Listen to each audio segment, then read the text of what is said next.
Just 5 decades after the first nuclear weapons were created, today we are faced with one of the biggest environmental problems in history. What to do with all of the highly radioactive byproducts of the arms race? Tons of nuclear waste, much of it stored above ground. So where did all of this nuclear waste come from, and why is safely containing it of vital importance to the environment? Well, today Lisa Ling begins our 2-part series on nuclear waste with a trip to the Hanford Nuclear Reservation, which is often described as one of the most contaminated places on the planet.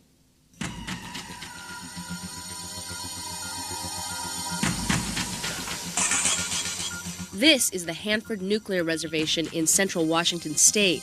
Here, huge amounts of radioactive plutonium, one of the deadliest substances on Earth, are spread over an area half the size of Rhode Island. More than 50 years ago, the U.S. government declared Hanford top secret. The mission? To make plutonium for the world's first nuclear bomb. Why was Hanford developed in the 1940s? Well, it started in the middle of World War II, and there was a feeling that we should build a weapon that would be powerful enough to end the war and end the killing. And so they needed to find a place to build the production facilities to build a very powerful bomb. In 1942, U.S. intelligence found out that Germany had taken the first steps to building a nuclear bomb. So the U.S. began pouring billions of dollars into building a bomb of its own. And by 1943, construction of Hanford's first nuclear reactor was well underway. Scientists there had one goal: to build the nuclear bomb before the Germans did. Behind me is Reactor B, and basically this is what put Hanford on the map. Now, one thing to keep in mind is that during World War II, there was just literally a mad rush to develop nuclear weapons and power plants as fast as possible. This structure behind me was built in 18 months. Just 10 months after the reactor was built, engineers at Hanford had produced enough plutonium to fuel the first nuclear test bomb over New Mexico. Less than a month later, on August 9, 1945, plutonium from Hanford was used to fuel the bomb that was dropped on Nagasaki, Japan. The devastation caused by the bomb forced the Japanese to surrender, marking the end of World War II. After the war, plutonium production at Hanford increased dramatically as the U.S. began building bigger and more destructive bombs in a head-to-head arms race with the Soviet Union. During this period known as the Cold War, bombs packed with Hanford plutonium were routinely tested, as seen in this footage from the 1950s. The only problem was no one stopped to consider what to do with all the radioactive waste. The people believed that they were taking a giant leap forward. They also believed that any wastes or byproducts they generated could be dealt with and would be dealt with by technology improvements. But well, the wastes have proved very difficult to deal with. To give you an idea of how much waste was generated at Hanford, it takes 1,000 pounds of highly radioactive uranium to produce 1 pound of bomb-grade plutonium. Everything left over becomes waste. There were about 60 tons of bomb-grade plutonium produced at Hanford, generating an estimated 60,000 tons of deadly waste. But there are other kinds of raw materials that are used to make a bomb, and those too become radioactive waste. At Hanford, there's an estimated billions of tons of other kinds of liquid and solid waste, much of which was dumped directly into the soil.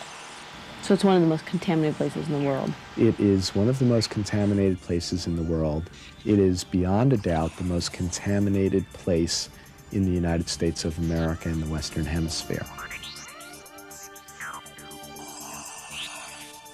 Were they so focused on constructing this material and constructing these weapons that they just simply didn't think about the ramifications? Well, no, they did in their own way. They took precautions. For instance, they built the tanks underground to put the high-level waste in. Those tanks from the 1940s have turned into an environmental disaster. They're buried underground and contain millions of gallons of highly radioactive sludge like this, which is corroding the tanks and leaking into the soil. So there are 177 tanks here. About how many have had problems or? Okay, 149 of these 177 tanks are single shell tanks, which have a single wall. They've basically gone beyond their design life. The wastes are also threatening to leak into the Columbia River, which runs for hundreds of miles through Washington and Oregon. Right now at Hanford, the government is spending $1 billion a year, making Hanford the most expensive environmental cleanup in history. Already billions of dollars have been spent to try and clean up the Hanford site. Is there a possibility of ever completely cleaning it up and kids being able to play there again? It's never going to be pristine, that's for sure. And the central part of the Hanford Nuclear Reservation is going to be essentially a waste dump till I'm dead, till my children are dead, and their children are dead.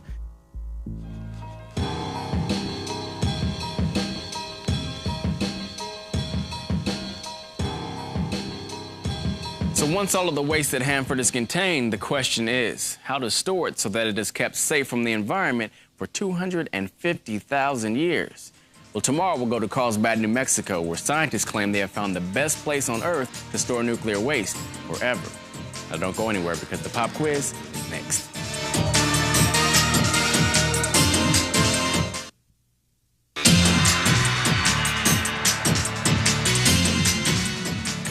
According to the U.S. Department of Energy, 1 in every 4 Americans lives within 50 miles of a place where dangerous nuclear waste is stored.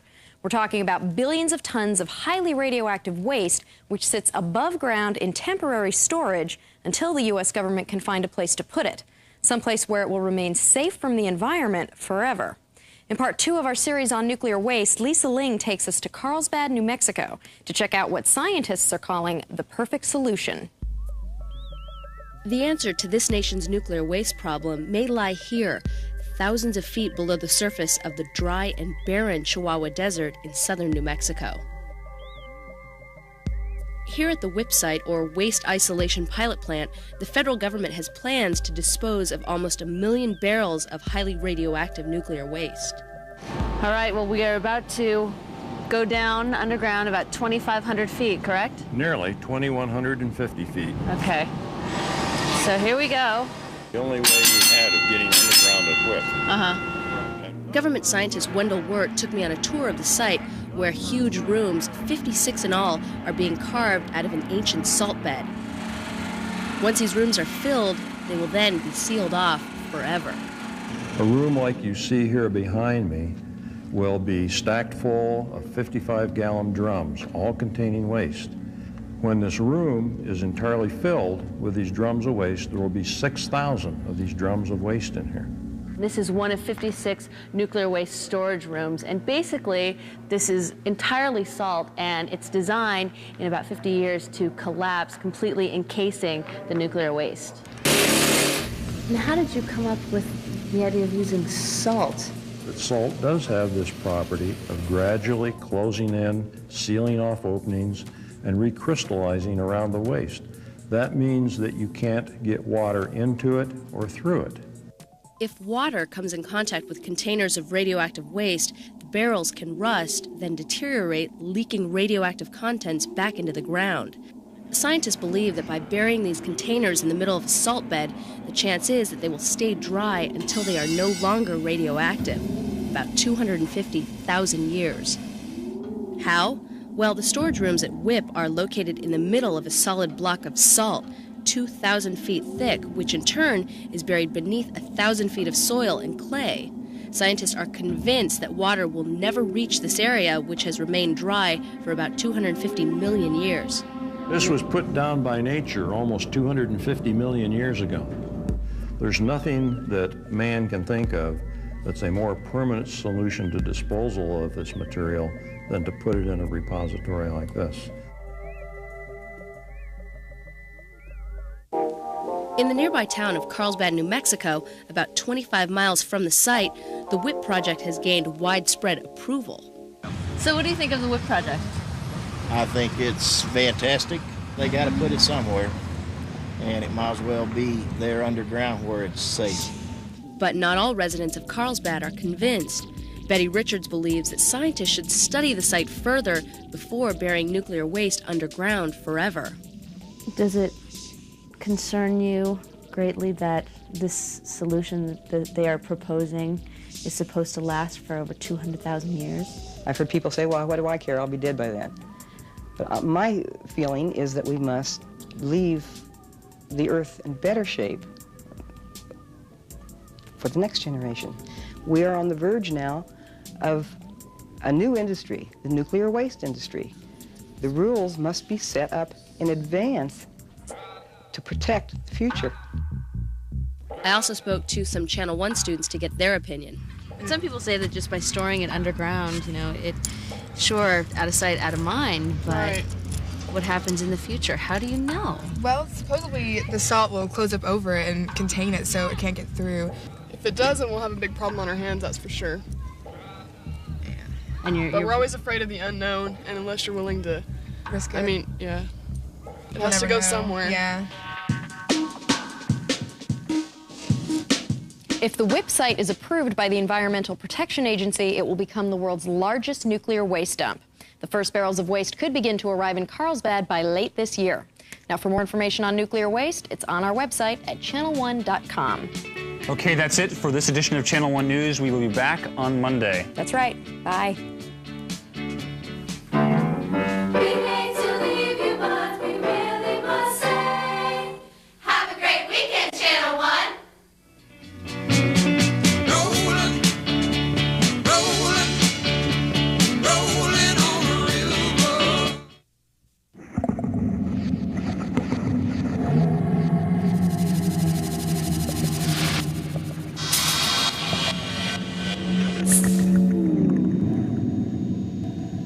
Say heroin, and a lot of people think of hardcore users shooting up in a dark alley somewhere. But according to the Substance Abuse and Mental Health Services Administration, that's changing. They say heroin users are increasingly likely to be middle or upper class teenagers. They also say the heroin available now is more pure than before, so shooting up isn't always necessary. Smoking it or snorting it is enough to get high. And that has some believing the myth that they can use heroin once in a while without getting hurt. One of them, a young man named Brad Taylor. Not long ago, I talked to his parents and a couple of friends he'd party with. For the people close to Brad, all the myths about heroin have now been stripped away, and all that's left is a truth that's almost too painful to talk about.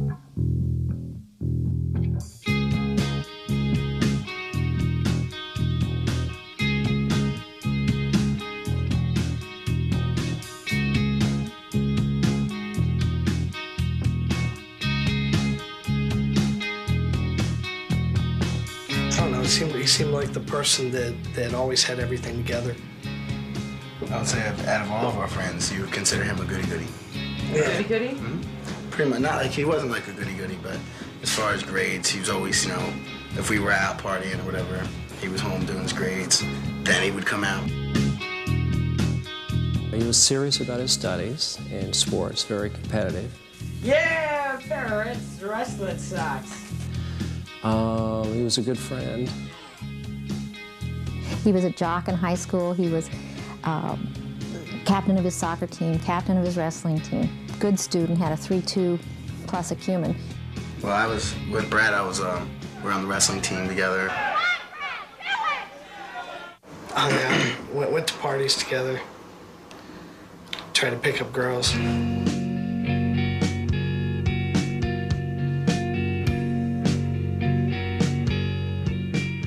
Tell me what you guys did when you partied together. When we were in high school, Brad was really smoked pot, drank, wasn't into cocaine, stuff like that. I can remember him yelling at me for doing cocaine. We moved on into college, tried, heroin. Brad was kind of away at school.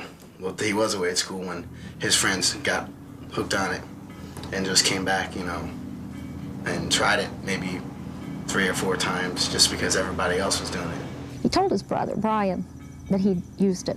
And Brian says, watch out, Brad, it'll get you. But Brian was thinking addiction. Never dreamed death.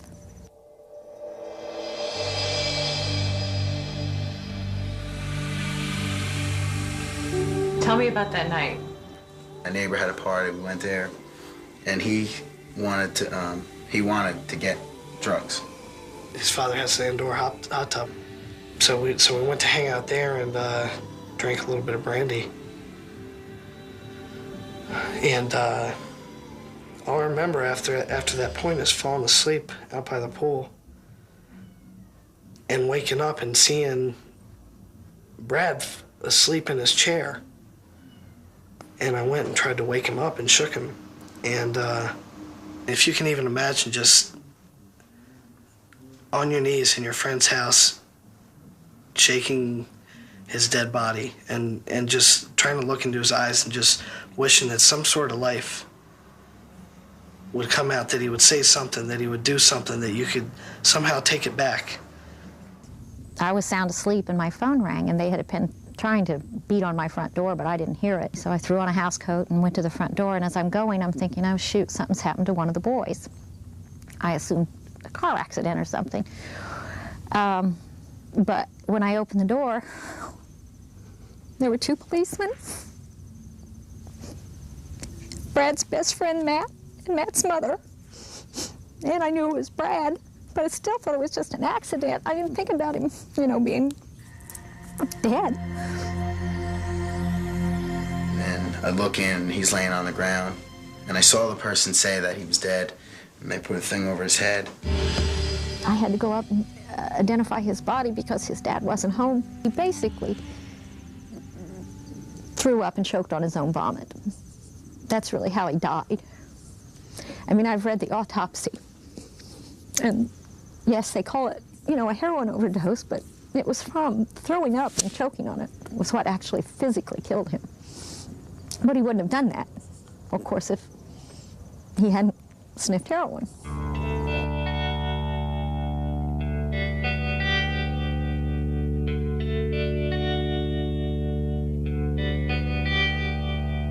Terry just said that she had some very horrible news.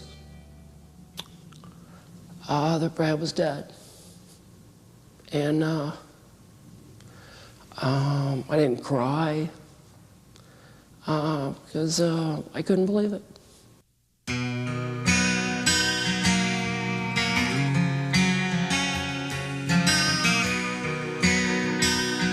I don't think a day goes by that either I don't dream about it or a day that I don't think about it. But when it comes down to it, no matter how many times it goes through my mind, I think the only thing that I could have done to prevent it is not to start it in the first place.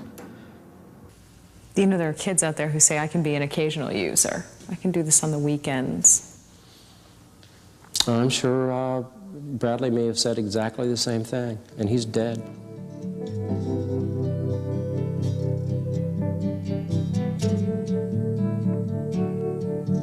When you do things like that, it's not just you that it affects. It's your mother, your father, your sister, your brother,